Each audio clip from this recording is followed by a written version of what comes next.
If you have the desire to become a lawyer someday, to go to law school, then you need to watch this entire video. Or even if you're currently in the admissions cycle for fall of 2025, this video is going to be incredibly relatable. And not only that, the only way you're going to learn to know if you actually want to become a lawyer is by watching all 10 to 12 minutes of this video. That's all it takes. And I can promise you, when you do get into law school, you're probably going to have to focus a lot longer than 10 to 12 minutes. So this video is going to be an explanation, a quick little story time of how I finally found my true calling in life of wanting to become a lawyer. And maybe you can relate or use parts of my story to apply it to your own stories and realize, wait a second, I see some crossover here. I think I need to try and apply and go to law school as well. So I recently got into law school and I'm ecstatic. Like, knowing you are going to become a lawyer is the greatest feeling in the entire world. Now, obviously, you got to get through 3 years of law school first and then pass the bar exam, but you can take the bar as many times as you want. My own cousin, I think he had to take it 4 times before passing. And then you got to get through law school, so 3 years. But it's pretty high likelihood that you're going to become an attorney once you do get into law school. I would actually argue, just from my own personal experience and from what other people have told me who have passed the bar or who are currently in 2L, 3L, they've all told me the most stressful part about all of this, all of the path of becoming an attorney, is by far the waiting for the acceptance or even just getting into law school in the first place. Now, why is this? If you ever want to become an attorney, you're currently in college, maybe you're a freshman, you're in high school even, or maybe you're in the admission cycle like I am and you're still waiting on your first acceptance, understand that there are only like 200 ABA approved schools. There are only 200 schools in the entire country where you can become an attorney. So think about how special that is to know that someday, once you get into a law school, because there's only 200 of them and the freshman class sizes, as you guys know, are incredibly small, like max 200 people in the freshman incoming class. Think about the small amount of people that actually get to go to law school and become attorneys. I looked up stats from the LSAC this year and I saw that around 67,000 people are applying or have applied, or maybe this was 2024. And I did a little math. I did, 200 on average people per freshman class times 200 ABA approved law schools. Only about 40,000 kids get to go to law school a year, and more than half of that actually apply. So the odds of you getting into law school are usually around half or less than half, which isn't great. You think about getting into undergrad or just normal college, right? Some schools have like a 95% acceptance rate, for example. So getting into law school is an honor. And once you do get there, it might be the best feeling in the entire world, considering after talking to multiple attorneys and also kids who are in 2L, 3L, they've all said, they still say to this day, the most stressful part about the whole becoming a lawyer path is getting into law school. And getting into a law school, of course, that ideally you would want to go to and spend the next 3 years of your life at. So now that I've gotten that out of the way, and you want to become a lawyer or you're in this admission cycle process like me, how is it? I'm going to be fully honest, it's stressful. It was very stressful waiting months to get that first acceptance. And not only that, even before waiting, taking the LSAT. If you're a freshman in college, just start studying for the LSAT now. I'm not even joking. Because if you get the LSAT nailed by junior year, say you study for the LSAT an hour a day, freshman year to junior year, you're going to be the 95th percentile of LSAT takers, and you will already have your LSAT score by your junior year. So if you're young in college, freshman, sophomore, even junior, take the LSAT within 6 months. So schedule an LSAT 6 months from now and study an hour a day and take a diagnostic. That's my best LSAT advice. Now, I will say this also about the LSAT. Some people I've talked to can take an LSAT diagnostic, get like a 143, it's 120 out of 180, and then they study for 6 months to a year and they can hop up, I kid you not, to like a 170. Some other kids that I've talked to in regard to the LSAT, they will get a 147 on the LSAT first try taking a diagnostic. They say, okay, this is not high enough. I might need to take another year to really study for this exam. They study for the exam, hard for an entire year, take a full gap year for that exam mainly. They get a 152. I knew this one young woman who's currently in law school, by the way, doing very well, but she got a 152 her senior year of college in the fall, so kind of right when she was ready to apply to law school to get the apps in. Long story short, with her 152, she thought, this isn't good enough. I want to try to get into T14, T20, T30, T50. I need to get up to like a 159 to a 170 range to get into some of those schools. So she goes, you know what? I'm going to take an entire year after my senior year of college and study for the LSAT.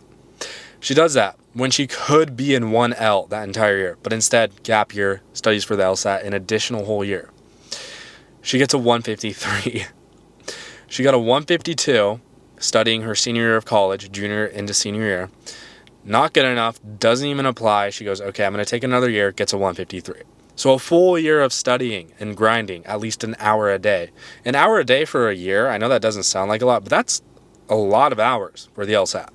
So some people can learn it very quickly. I know a lot of STEM majors and coders and comp sci majors have an easier time with it because of the logic-based type questions on the LSAT.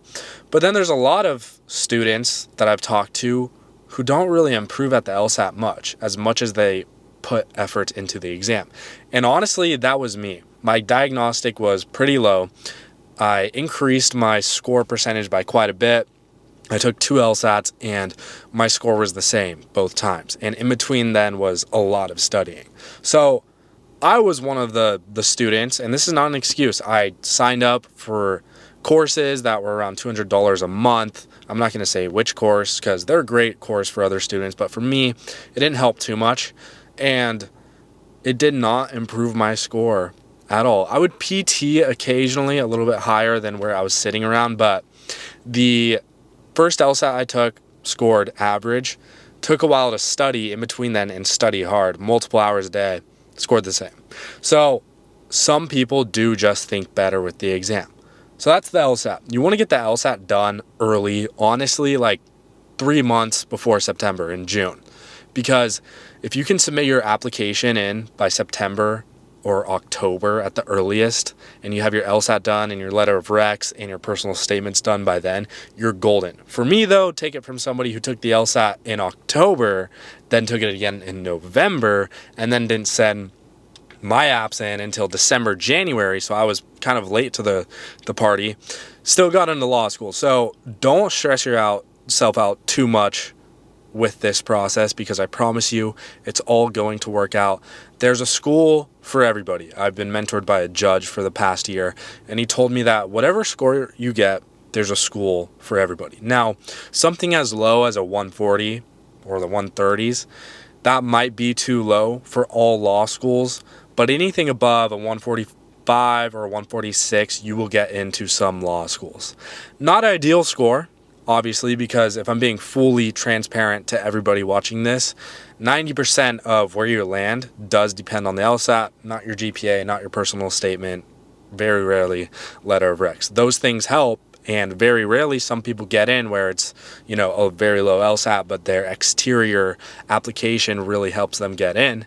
But the LSAT is a big indicator, and it's the heaviest part of the application. So if you're young, grind at the LSAT consistently every single day if you want to become a lawyer and you're a freshman in college, for example. How do you know if you should go to law school? How do you know if you should want to become an attorney? I was one of those kids who didn't want to become an attorney my entire life. As a matter of fact, I even wrote this in my personal statement that throughout college, I was kind of headed down the finance, marketing, entrepreneurship route. And only until after my senior year of college, I graduated in 3 years, by the way. So I did take a gap year, but technically it timed out anyway, as if I were to take 4 years of college. Graduated after my third year of college, did college in 3 years, obviously. Did about 1,000 job apps. Didn't land a single job. I got a ton of interviews, but I didn't like the jobs enough. A lot of them were commission-based and wealth management. I was like, what am I going to do? June, July-ish, after my senior year of college, I then ran into one of my mom's friends who was very close with the judge, went to dinner, met this judge, and the judge said, hey, Have you ever had any interest in going into law? I can see that you like to talk, you like being in the public eye. That's something I can see you're very passionate about. I think you'd be great in trial advocacy.